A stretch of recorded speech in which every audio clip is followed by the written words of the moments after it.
Hello guys, this is Puerto Rican and today we got a very interesting rifle. We have something similar on the channel before, but this is completely new. Springfield Hellion, the new Bullpup rifle.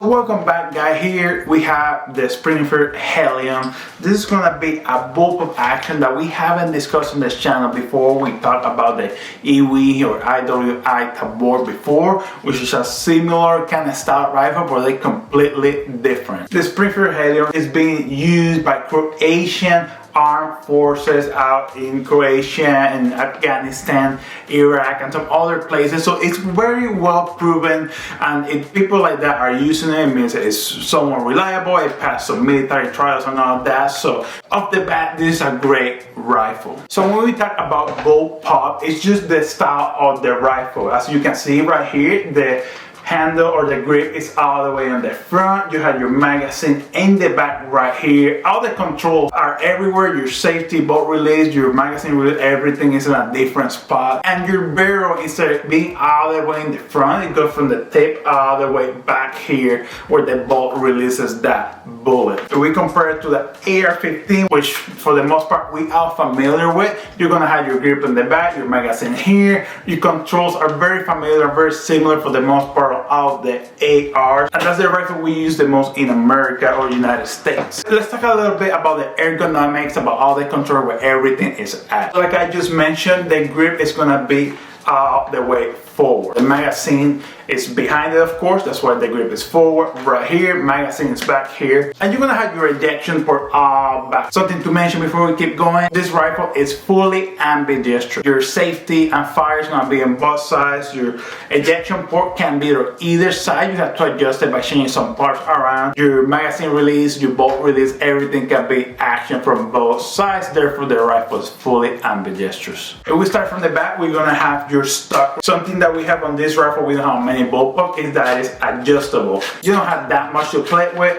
but it's pretty adjustable, so you can make it really short to have the smallest rifle possible. I think I like it there because that let us pull where the grip is at to the ball is already far apart. I don't want to make it any more farther apart, but you can make it all the way up there, and for me that's a little long. I'm a 6 foot tall. I have pretty average arm length, and I find it a little too far away, so I like to put the stock forward. You also gonna have a little sheet wheel adjustment, so you just have to push this back a little bit and it's gonna lift the sheet wheel a little bit for you. You don't have much there, but at least you have the option. Down here you're gonna have your bolt release. That's the first interesting part. So when you lock the bolt to the back and you change your magazines, you want to release that bolt so that bullet is in the chamber. So what you have to do with the little thing here, you have to push it back, and it's gonna release the bolt and chamber that round. Your magazine release is gonna be very similar to your AK, MP5 kind of magazine release. So you're gonna have a little button right here. You're gonna push, and it's gonna release the magazine. Like I said before, the ejection port is ambidextrous as well. So right now it's on this side, but we're changing a little couple parts. You can close this one up, open the left side for lefty, so the rounds are going away from your body and not into your chest. If we go a little bit forward, we're gonna have our fire and safety control. I have to say, they're not my favorites. I have pretty big hands, it's called average hands, and I can barely reach that control. I really have to dig or twist my wrist there, especially with this long magazine in the way. I might need to use the other side, it might be a little easier, but it's still not the more comfortable, it's still not the more natural to me. It's a little bit like a learning curve, and I will need to practice quite a bit for me to get used to it and be as fast as I will be with the AR-15, which is the popular platform. You're gonna have a charging handle right here, like a G36 if you play Call of Duty. So you will push it to the side and you can push it back. So you can push it from the left side, or if you want to use it from the other side, like an AK, you can twist it to the other side. So the little charging handle goes either way. And then you're gonna also have your forward assist right here, really. So you push down forward and push that bolt a little forward if you really need to. Most people never need to do that, but at least you have the option there. The Springfield Hellion comes with a BCM gunfire mud trick grip right here, which is really nice, and it's also an AR style grip, so you can just unscrew it, swap it off for wherever you want. They have plenty of options now in the market for whatever works best for you. Right here on the front, we're gonna have your handguard. It's gonna have almost like a 3, 6, and 9 position. It's not exactly at that angle, but you're gonna have three rows of slot at the bottom and one on each side to add your M-lock attachment. You can add lights, you can add grips, you can add whatever you want. I mean, the sky's the limit. And something really cool is that we have 3 QD points on each side. You're gonna have one on the butt. We'll have this one right here. You're gonna have one right here on the middle of the gun, and one all the way to the front when I have this attachment, right? And total QD points, you have 6 because they're gonna fully ambidextrous. You're gonna have 3 on each side, and you have one of those D-loop kind of slings. You're gonna have these little hooks here, like your MP5, your AK, that it will allow you to put that loop through there, mount your sling, and you're ready to go. Very practical, very smart idea there. Something really cool that out of the box, you have sides to shoot this gun. You have some pop-up sides, one on the back, one in the front. They also have some windage adjustments, which is really easy to do. They kind of secure on the top so they don't close unless you press the button there. And you have different apertures. So if you twist that little wheel at the MP5, at the ghost ring, you can kind of change the apertures and have a bigger, smaller peep if you want more accuracy, less accuracy, etc. And on the front, you're gonna have your gas adjustments for suppress and unsuppressed fire. You have some versatility there. Something I have to mention is that this gun is heavy, and like any other Bullpups that I tried, they're about 8 to 9 pounds. This one right here is 8 pounds, and for being this small and holding it and aiming at the range for so long and shooting so much, it gets heavy. You get a workout out of it. We shot the Springfield Hellion for a couple hundred rounds at the range, and like I just said, it's just a heavy rifle. When you're shooting a lot, you're trying to do some drills, running a little bit, even just shooting standing on a flat range, the guns get heavy. Especially the arm that's on the front right here supporting most of the weight. It gets quite tired when they're shooting that much and controlling recoil due to the gun being 8 pounds. I have to say the weight's a little more balanced than the AR-15 or those long rifles because the weight is compressed in a smaller package, and a lot of the mechanism of this gun is on the back, the magazine with the ammo is on the back, so it balanced really well. Now, one of the most important things talking about a Bullpup and the Springfield Hellion is the trigger, because how the trigger works on Bullpups, they usually don't have the best triggers, and the Hellion is no exception to that. I would say it's one of the better triggers for a Bullpup rifle, but at the same time it's not a great trigger when you compare it to the AR-15 with everybody shooting, or these new rifles with modified triggers. The trigger is just not as good as these new modern triggers. I know the Tabor X95 had the option to change the trigger for a Geissele. I haven't tried that out, but that might help a little bit. How the trigger works, you have your grip all the way in the front, your bolt and your chamber is out here, so you have a bar that goes from the trigger here all the way back to release that fire pin, right? I'm not going to go into the details there. I'm no expert, I just shoot for fun, but you pretty much have a long bar that action that fire pin to hit the primer, the bullet comes out. For the most part, all the Bullpups I shot, they feel a little springy, and this is the same feeling I'm getting with this Hellion right here. But I have to say the break is really crisp. It's not smooshy like other Bullpups, and the reset is very crisp as well.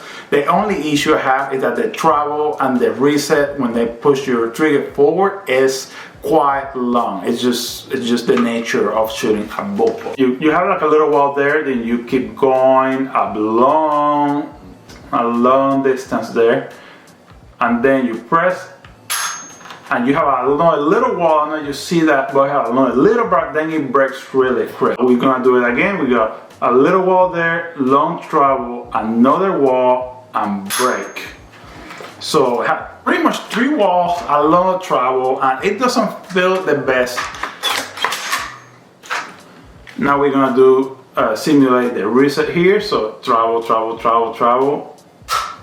It clicks, very crisp reset, and then when you're gonna pull the trigger again, you travel, hit the wall, and shoot. So it resets, then you have to travel a little bit forward and hit the trigger. It just does not break right after that reset. But when you want to shoot the trigger, reset, and kind of pull the trigger real fast again for fast shooting and follow a shot, it's not gonna happen as fast with this rifle. Another thing to know with this Bullpup right here is that the bore over axis is really high. The barrel's all the way down here with the side being over here. I think that's a 5 or 6 inches of bore over axis, and you need to understand what that is and how that works once you're shooting at the range. If you shoot this at 100 yards, shooting that distance is gonna be fairly easy, very accurate, and probably more accurate than I am. The gun is gonna always beat me for the most part. But when you're shooting 20 yards, 25 yards, and you zero at 100 yards, now you need to hold about 4 or 5 inches a little higher because of this space right here.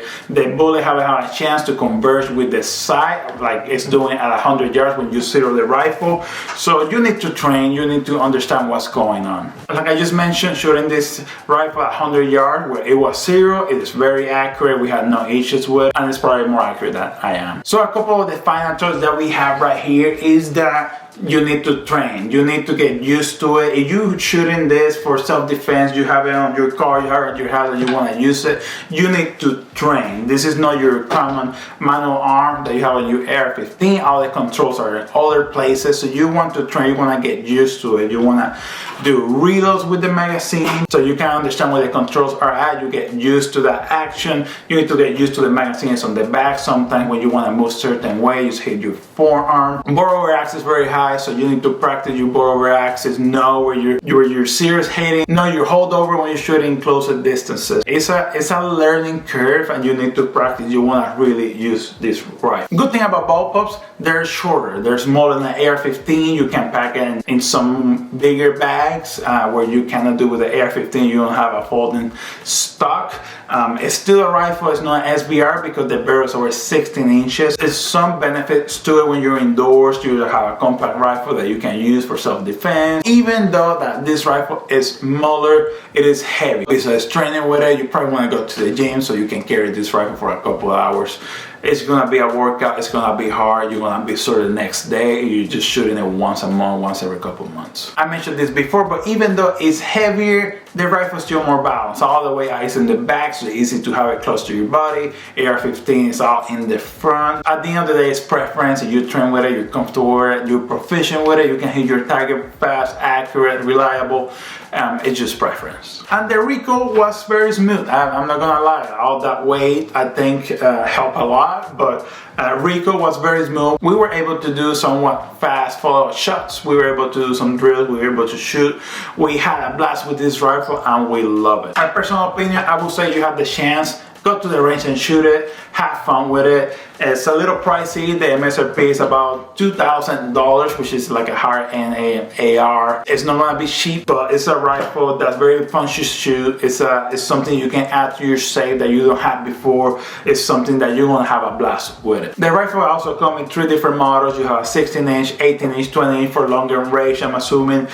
This one right here is 16-inch, and we prefer it because of how compact it is. If you like this video, please hit any of the links in the description below and buy something. It's gonna give us a small commission without costing you anything. So if you're gonna buy something, either way, just hit the link and buy something through there, and it's just gonna help the channel grow. If you like this video, please hit the like button below.